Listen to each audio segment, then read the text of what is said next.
Antes del tiempo de los jueces en Israel, hubo un periodo muy importante y lleno de cambios para el pueblo hebreo. Todo comenzó con la salida de ellos de Egipto y terminó con la llegada a la tierra prometida. Fue un tiempo de grandes transformaciones sociales, políticas y espirituales que ayudaron a formar la identidad de Israel y abrieron camino para el liderazgo de los jueces. Después de pasar cerca de 430 años como esclavos en Egipto, la historia de Israel comenzó de hecho con Moisés, el líder elegido por Dios para liberarlos. La salida de Egipto, conocida como Éxodo, fue uno de los momentos más marcantes. Bajo el liderazgo de Moisés, el pueblo atravesó el Mar Rojo, un milagro que no solo simbolizó la salvación divina, sino que también probó el poder de Dios sobre la naturaleza y sobre los enemigos. Después de esa liberación, los israelitas pasaron 40 años vagando por el desierto del Sinaí. Este tiempo fue esencial para que Israel construyera su identidad nacional y espiritual. La transición del desierto a la tierra prometida comenzó con Josué, el sucesor de Moisés. Él tuvo la responsabilidad de liderar a los israelitas en la conquista de Canaán. El libro de Josué cuenta cómo el pueblo de Israel venció varias batallas, como la famosa caída de las murallas de Jericó, todo con la ayuda divina. Estas victorias permitieron que los israelitas se establecieran como un pueblo libre y soberano en su propia tierra, la tierra que Dios había prometido a Abraham, Isaac y Jacob. Con la conquista, las tribus de Israel se establecieron y dividieron la tierra entre sí. Pero, incluso después de la conquista de Canaán, hubo mucha inestabilidad. Sin un liderazgo centralizado, a medida que las tribus comenzaron a actuar de forma independiente, la unión entre ellas comenzó a debilitarse. El libro de Josué termina con una advertencia al pueblo: permanezcan fieles a Dios, pues la desobediencia y la idolatría traerían serias consecuencias. Y fue exactamente eso lo que sucedió más tarde. Los filisteos, un pueblo que vino de la región del mar Egeo, se convirtieron en uno de los mayores enemigos de Israel durante el periodo de los jueces y también en la época de los reyes.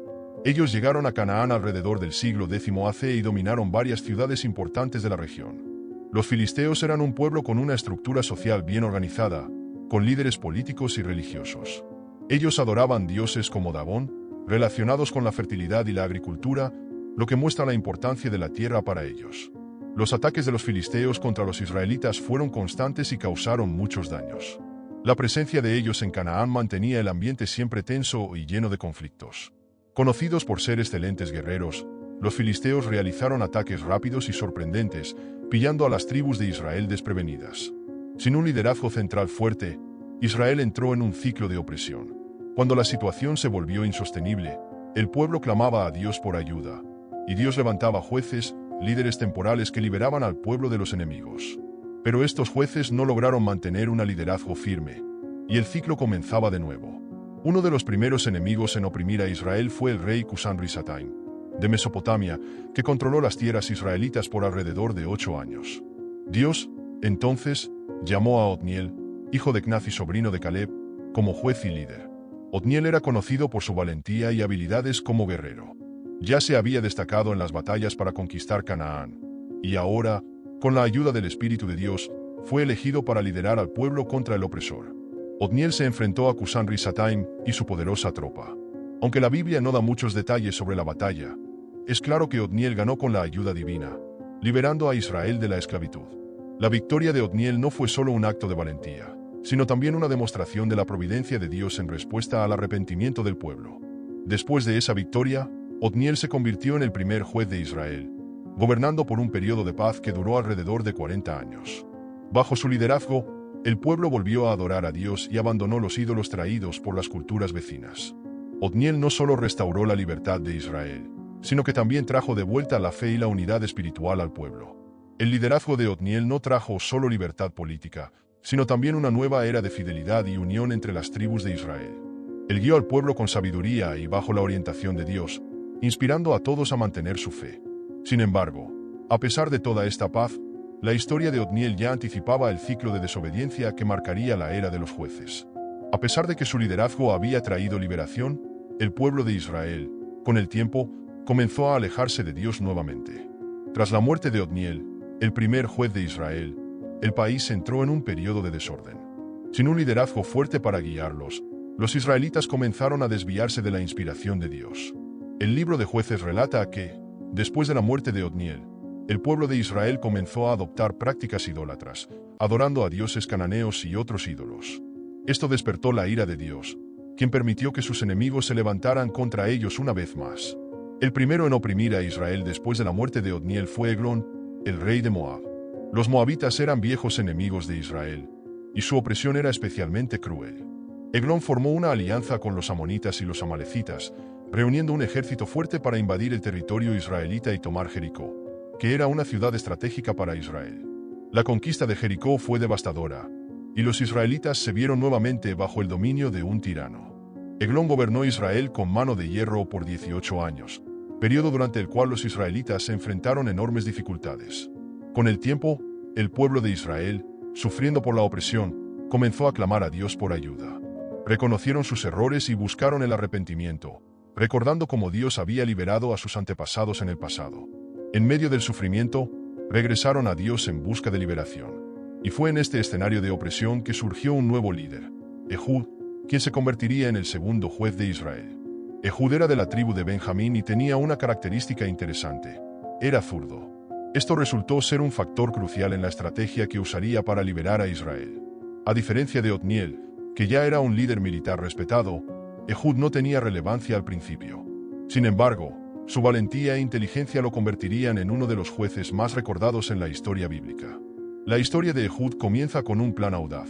Se ofreció para llevar un tributo al rey Eglón, pero, escondido bajo sus ropas, llevaba una daga de 2 filos, preparándose para actuar en el momento adecuado. Al llegar al rey, Ehud entregó el tributo y, con mucha astucia, dijo que tenía un mensaje secreto para el rey. Eglón, sin sospechar nada, lo llevó a un lugar privado, donde estarían a solas.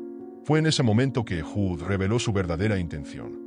Con un golpe rápido y preciso, usó la daga para matar al rey moabita, poniendo fin a la opresión de los moabitas sobre Israel. Tras la muerte de Eglón, Ehud actuó rápido. Logró escapar y reunió inmediatamente a los israelitas, convocando a todos a luchar contra los moabitas. Con Ehud al mando, el pueblo se unió en un gran esfuerzo colectivo para derrotar a sus opresores. La victoria sobre los moabitas fue un momento significativo y trajo de vuelta una paz tan esperada para Israel.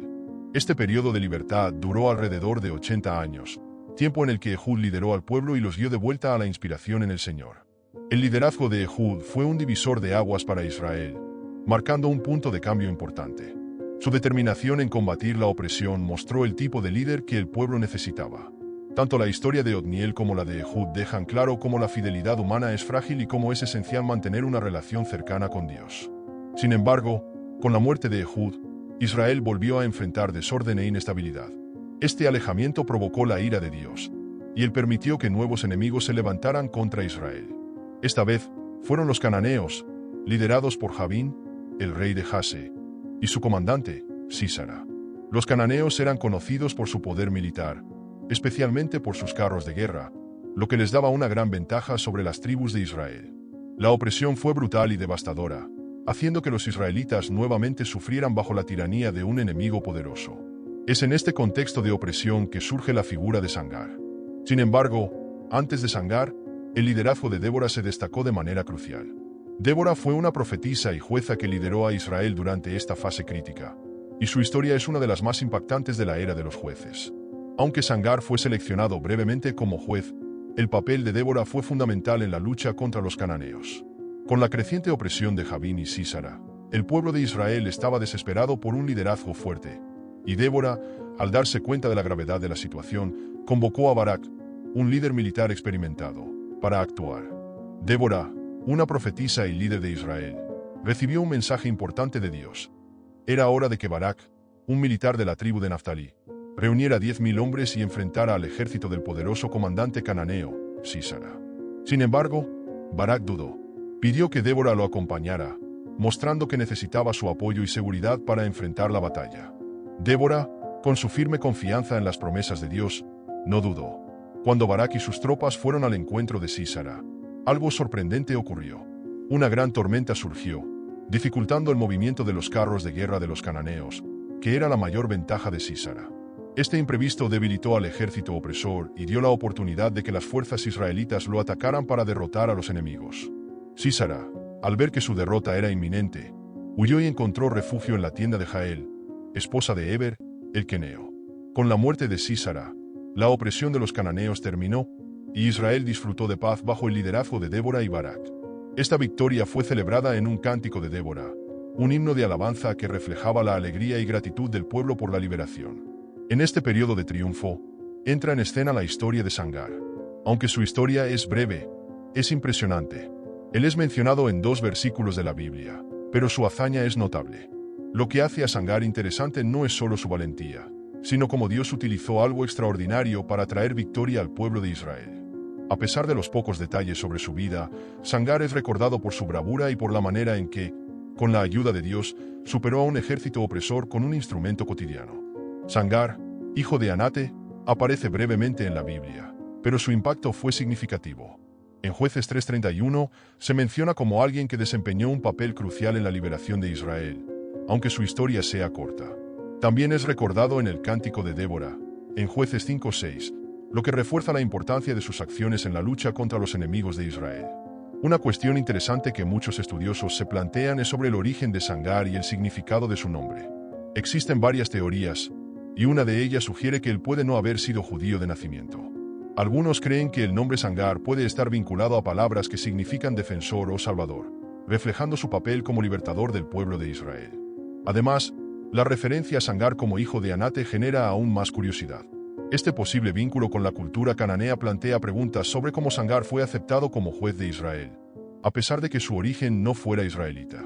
Algunos creen que pudo haber sido un cananeo que, en algún momento, se unió a los israelitas y fue reconocido como líder por su valor. Independientemente de su origen, el punto principal de la historia es que Sangar fue elegido por Dios para liberar al pueblo de Israel. No importa si era israelita o de otra cultura. Lo importante es que fue utilizado como un instrumento de liberación, trayendo esperanza en tiempos de opresión. Sangar es conocido por un episodio increíble en su vida.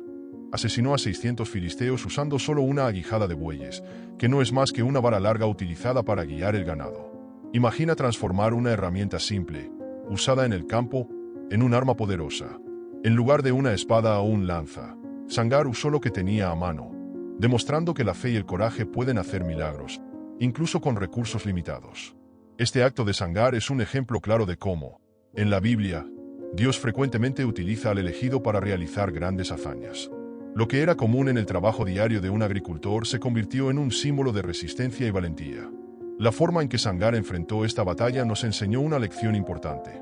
No tenía armas sofisticadas ni un ejército, pero tenía algo mucho mayor, que era la confianza de que Dios estaba con él. Esto muestra que, con fe, hasta lo ordinario puede convertirse en extraordinario. El coraje de Sangar al enfrentarse a un ejército entero con una herramienta de trabajo común es una prueba de que Dios no se limita por nuestras condiciones o situaciones. Si comparamos a Sangar con otros jueces, como Gedeón o Débora, vemos algunas similitudes y diferencias. Gedeón, por ejemplo, también inició su misión con pocos recursos, liderando un pequeño grupo de hombres contra los madianitas, utilizando una estrategia audaz para confundir al enemigo. Su victoria, al igual que la de Sangar, no se basó en la fuerza militar, sino en la confianza en Dios. Sin embargo, Gedeón fue más formal, con un ejército y un plan de ataque organizado. Por otro lado, Débora, una profetisa, lideró a Israel junto a Barak contra los cananeos, y su victoria también vino de la fe en Dios, pero con el apoyo de un ejército más grande. Sangar, en cambio, actuó prácticamente solo, sin estrategias militares ni grandes tropas, solo con el coraje de quien sabe que Dios puede hacer lo imposible. Tomó algo cotidiano y, con mucha fe, transformó esa herramienta común en un arma de liberación. Su valentía no provenía de su propia fuerza, sino de su total dependencia de Dios. Enfrentarse a un ejército tan grande y bien armado no era tarea fácil, y requería mucho más que solo coraje. Sangar necesitó una fe firme en Dios y la certeza de que Él estaba a su lado. Lo curioso es que Sangar no era un guerrero experimentado, era solo un agricultor común. Esto hace que su decisión sea aún más admirable. En una situación en la que la opresión de los filisteos era constante, muchos podrían haber optado por esconderse o esperar a que un líder más fuerte surgiera. Por ejemplo, en 2 Corintios 12:9, Pablo nos dice que mi gracia te basta, pues mi poder se perfecciona en la debilidad. Esto nos muestra que Dios puede hacer cosas increíbles, incluso a través de personas que se sienten incapaces o débiles. El coraje de Sangar es similar al de David, quien derrotó a Goliat solo con una honda y algunas piedras. David no se dejó intimidar por el gigante, porque sabía que la victoria no venía de sus habilidades, sino de su fe en Dios. Cuando David le dijo a Goliat, «Tú vienes contra mí con espada lanza y escudo, pero yo voy contra ti en el nombre del Señor de los ejércitos.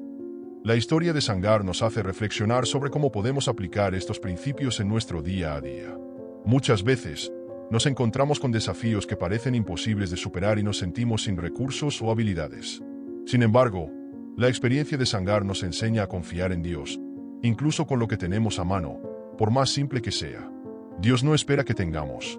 Otra figura bíblica que ilustra esta lección es Moisés. Cuando Dios lo llamó para liberar a los israelitas de la esclavitud en Egipto, Moisés dudó y habló sobre sus limitaciones. Pero Dios le preguntó, ¿qué tienes en la mano? Éxodo 4:2, refiriéndose al bastón que Moisés usaba como pastor. Ese bastón se convertiría en un símbolo del poder de Dios, utilizado para realizar maravillas ante el faraón.